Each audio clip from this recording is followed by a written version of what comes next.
Isa ka din ba sa stress na dahil sa may pangungulit ng mga agent, kakatawag, kaka-text sa'tin, lalo na sa may mga contact reference natin at sa hindi natin ibinigay as contact reference? So this video nga or this vlog ay i-share ko sa inyo kung ano yung mga ways na ginawa ko para mas malesen yung pagka-stress ko dahil sobrang dami nga ding tumatawag sa akin. Dahil syempre hindi ko din naman maiiwasan na ma-overdue ako sa isang loan application na na-applyan ko. Kaya kung kayo na-experience nyo din, kung ano yung na-experience ko na sobrang sumasakit na din yung ulo ko dahil kahit na anong oras hating gabi tumatawag pa yung agent. Ewan ko kung night shift ba sila dahil kahit anong oras talaga tumatawag sila.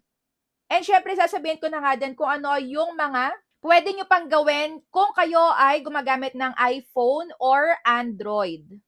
And isi-share ko na nga din sa video na to kung saan kayo pwedeng magreklamo. Once na kayo ay makatanggap nga ng mga threats, mga pananakot, lalo na kung nakontak din yung mga nasa phone book mo, even yung mga hindi mo nilagay as contact references. So, ayan, umpisa na natin. Pero bago yun, congratulations muna sa may nanguna sa ating community spotlight. Ayan, i-PM mo na ako agad para makuha mo yung iyong 100 Gcash na pang load. So, umpisahan na nga natin. Ito, hindi to 100% ha, na hindi na tayo matatawagan ng mga agents. Pero, ito nga yung mga ways din na ginagawa ko, gaya na sabi ko sa inyo, para malesen yung pagtawag at pagka-stress natin ng mga borrower. Lalo na kung hindi naman sila mga legit, sila pa yung super duper makulit. Yes, yun nga talaga, kasi hindi sila legit.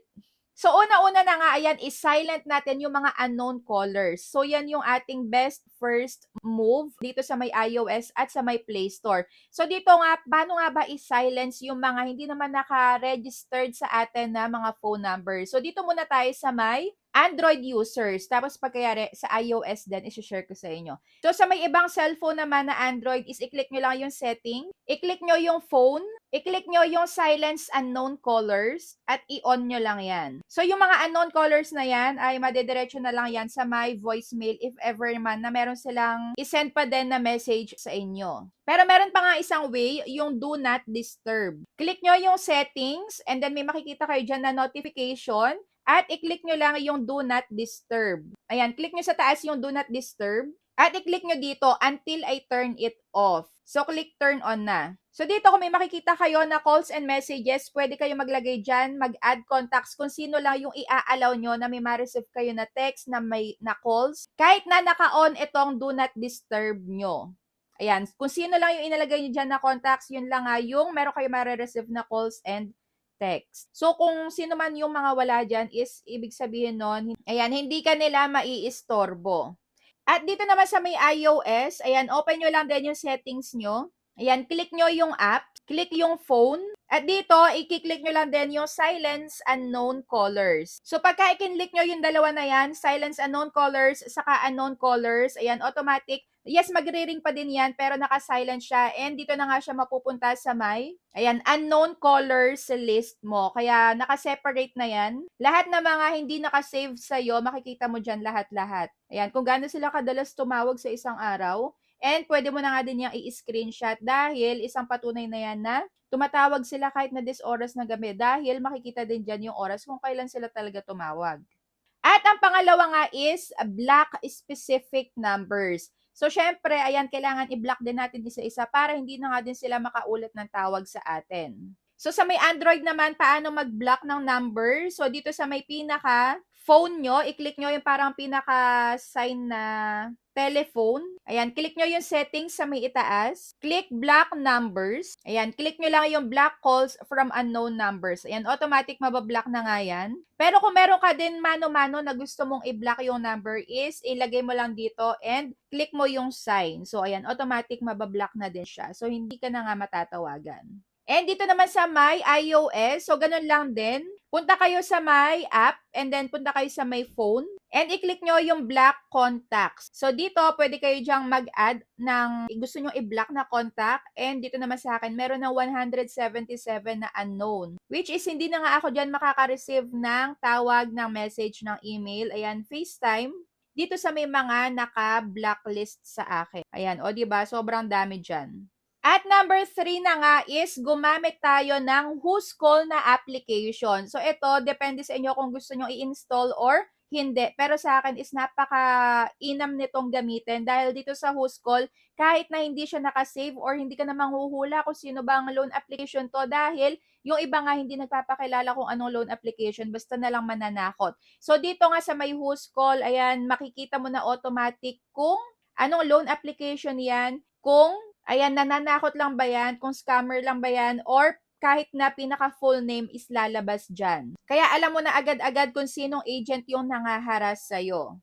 So, ito nga yung itsura ng Who's Call. Pwede siya ma-download sa may Play Store and sa may App Store. So, ito, kagaya niyan, for example, hindi ako yung naglagay dito na nangaharas. Ayan, automatic lang yan dito sa may Who's Call na madedetect niya dahil meron ngang nag-add ng numbers doon sa may pinaka-application ng Who's Call. Ayan, yung mga ibang experience na nanaharas ng number na to, ayan, inilagay nila doon sa may Who's Call. Kaya kahit na sinong matatawagan nung number na 'to is automatic ito yung lalabas. Ayan, nanghaharas. So ayan, i-block lang natin yung number nila dahil ayan, hindi na nga tayo makaka-receive dito ng tawag or ng message nila. Kaya ayan, i-block natin isa-isa. At ito pa, potential spam number. Ayan, makikita nyo dyan kung gaano kadalas sila tumawag at kung anong oras. And ito pa, frequently unanswered. Ayan, confirm importance. Money cut. Ayan, potential spam number, scammer, marami. Ayan, may Mr. Cash pa. O, di ba, automatic alam na natin kung anong loan application. So, itong isa, fast cash.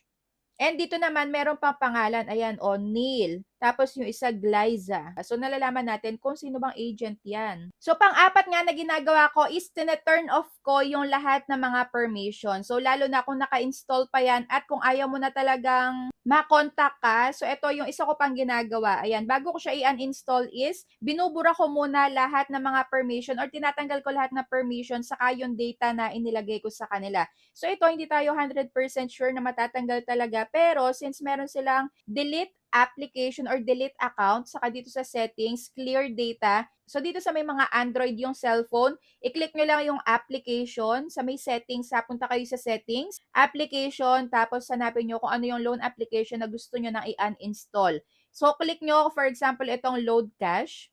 So, dito sa may mga permission, pagtatanggalin mo lang yung mga permission dyan. Yung access sa may phone, i-don't allow mo. Camera permission, don't allow. And dito sa storage, ayan, meron ditong data and cache. I-click mo lang itong clear data and clear cache. So, ayun, yun yung ginagawa ko bago ko siya i-uninstall. Pero bago yon, dito muna ako pumupunta sa may pinaka-application ng load cache pala. Ayan, sa may load cache, meron kasi dyan na delete account. So, dun muna ako nagde-delete ng account.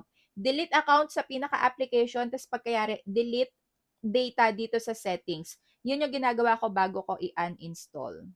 The same lang din dun sa may iOS. Punta kayo sa may application na yon sa settings and tanggalin nyo lang yung mga permissions and clear data.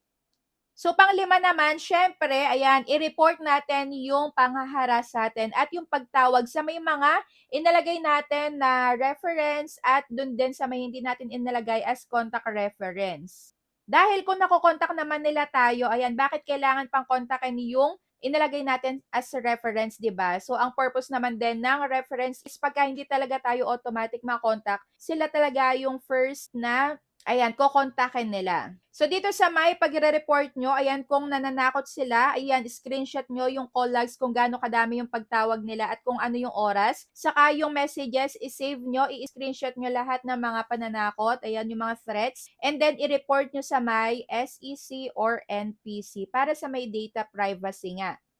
And yung pinakalas nga natin is mag-change na tayo ng phone number. So, eto naman, kung talagang sobrang lala na ng mga sinasabi sa inyo, kung ayaw yung super ma-stress dahil syempre kahit na i-silence natin yung mga unknown callers, still makikita natin kung gaano kadami yung missed calls nila and kung gaano kadami pa din yung messages nila unless i-block mo nga yung mga yon. So, pwedeng-pwede nga muna tayo magpalit ng SIM. So, ayan, malelesen nga or hindi na talaga tayo makokontak. Yun nga lang, ang pinaka mamomroblema naman dyan is yung mga contact references na inilagay natin. Kaya lagi ko sa inyo sinasabi, mag-apply lang kayo dun sa may mga legit na application. And kung hindi nyo kayang bayaran sa may due date na ipinakita sa inyo, is better na wag na lang po tayong confirm ng loan dahil alam natin na ganito talaga yung mangyayari. Kokontakin at kokontakin yung mga nasa contact references natin and even dun sa may mga hindi nga and na-experience ko na din yon. So kung meron na tayong pambayad, kung maliit lang naman yan para sa may peace of mind natin, bayaran natin. Pero kung sobrang lala naman ng mga pananakot, kung ako sa inyo, mag-change SIM na din ako hanggat, ayan, puro pananakot yung ginagawa. Dahil ang utang nga, ayan, walang nakukulong, pero ito ay isang civil obligation na kailangan is bayaran natin. Responsibilidad natin yan na bayaran kung ano yung inutang natin. Pero yung mga pamamahiya nga na ginagawa nila na yan, yung mga pananakot is labag sa batas at sila na nga yung may kaso dyan. Ayan, pwede mo kausapin yung mga inilagay mo as contact references na pwede din silang mag-change ng SIM kaso nga lang hassle yon lalo na kung ginamit nila yung SIM nila or yung number nila na yun sa may mahalaga kagaya ng sa may trabaho nila. Kaya lagi kayong magsabi kung pwede ba silang kuhanin as contact reference para kung hindi is better na wag nating ipilit dahil nakakahiya din yun sa may part na contact reference na ilalagay natin lalo na kung hindi sila pumayag, di ba? At sabihan na lang din natin na mag-lock sila ng FB and kayo din mag-lock kayo ng Facebook nyo para hindi na nga din kayo ma-post online na nakatag kayo. So, pwede nyo nga silang i-report sa may NPC or National Privacy Commission kung may harassment na pananakot. Ayan, kinokontak yung friends nyo, yung family nyo. At syempre sa may SEC or Securities and Exchange Commission. So, yan dyan kayo pwedeng magreklamo. Lalo na kung unregistered naman yung isang loan application. Kaya lagi nyo ding i-check kung naka-registered ba sila. Ayan, may karapatan ba silang magpautang sa may mga tao online? So, kung hindi sila naka-registered, mas malaki nga ang kaso na kakaharapin nila. And pwede din sa may PNP Anti-Cybercrime. Ayan, PNP Anti-Cybercrime Group kung talagang malalang threats na yung mga sinasabi sa inyo. So that's it for today's video. Ayan, maging maingat tayo sa may mga ina-applyan natin na mga utangan online dahil hindi lahat yan is super legit. Kahit na SEC registered yan, meron at meron tayong matatanggap na iba't ibang klaseng pananakot at super daming missed call sa may mga agents. So kayo, ano na ba yung mga loan application na nasubukan nyo na talagang kinontak yung mga contact references nyo? Comment down below. At kung ano pa yung ginagawa nyo na ways para hindi kayo makontak, ayan, comment down below na din. So ayan lang, thank you for watching and see you on my next vlog. Bye!